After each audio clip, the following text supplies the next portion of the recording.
തീർച്ചയായിട്ടും P V Anwar ഒരു നിർണായക ഫാക്ടറായി തന്നെ മണ്ഡലത്തിലുണ്ടാകും. അപ്പോൾ ഈ പല സ്ഥാനാർത്ഥികളുടെ ജയപരാജയങ്ങളൊക്കെ പി വി അൻവർ എത്ര വോട്ട് പിടിക്കുന്നു എന്നതിനെ ആശ്രയിച്ചു കൂടിയായിരിക്കും. മാത്രമല്ല പി വി അൻവർ വലിയ ആത്മവിശ്വാസത്തിൽ തന്നെയാണ്. ജനം തന്നെ കൈവിടില്ല. താൻ ഉയർത്തിയ വിഷയങ്ങൾ അത് ജനങ്ങളിലേക്ക് എത്തിക്കാൻ പരമാവധി പ്രചാരണം നടത്തി നേരിട്ട് ആളുകളെ കണ്ടുകൊണ്ട് തന്നെയാണ് തുടക്കം മുതൽ തന്നെ അദ്ദേഹത്തിന്റെ പ്രചാരണം ഉണ്ടായിരുന്നത്. ഇന്നത്തെ ദിവസവും അങ്ങനെ തന്നെ തുടർന്നു പോകുമെന്ന് തന്നെയാണ് മനസ്സിലാക്കുന്നത്. ഇനിയിപ്പോൾ ജംഷീർ കൊടിഞ്ഞിയിലേക്ക് കൂടിയാണ്. പ്രത്യേകിച്ച് പോളിംഗുമായി ബന്ധപ്പെട്ട ഒരുക്കങ്ങൾ എവിടെ വരെയായി എന്നറിയണം. ഇന്ന് നിശബ്ദ പ്രചാരണമാണ്. അപ്പോൾ നാളെ രാവിലെ പോളിംഗ് ബൂത്തിലേക്ക് എത്തുമ്പോൾ പോളിംഗ് സാമഗ്രികളുടെ വിതരണമൊക്കെ പൂർത്തിയാക്കേണ്ടതുണ്ട്. എല്ലാം കൃത്യമായ സ്ഥലത്ത് എത്തിക്കേണ്ടതുണ്ട്.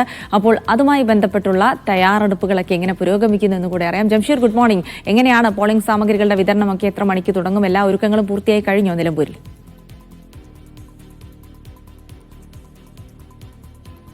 ജിൽസി, ഏതാണ്ട് 9 മണിയോട് കൂടി ഈ പോളിംഗ് സാമഗ്രികളുടെ വിതരണം ആരംഭിക്കുമെന്നാണ് ഇപ്പോൾ നമ്മൾ അല്പം മുമ്പ് ഉദ്യോഗസ്ഥരുമായി സംസാരിച്ചപ്പോൾ മനസ്സിലാക്കാൻ കഴിഞ്ഞിരിക്കുന്നത്. ചുങ്കത്ര മാർത്തോമ ഹയർ സെക്കൻഡറി സ്കൂളിലെ സ്ട്രോങ് റൂമിലാണ് ഇപ്പോൾ പോളിംഗ് സാമഗ്രികൾ ഉള്ളത് എന്നുള്ളതാണ്. ഏതാണ്ട് 263ഓളം ബൂത്തുകളിലേക്കായുള്ള സാമഗ്രികളുണ്ട്. അത് 9 മണിയോട് കൂടി വിതരണം ചെയ്യും.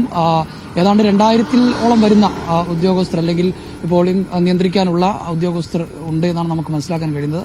അവർക്ക് ഈ പോളിംഗ് സാമഗ്രികൾ വിതരണം ചെയ്യും.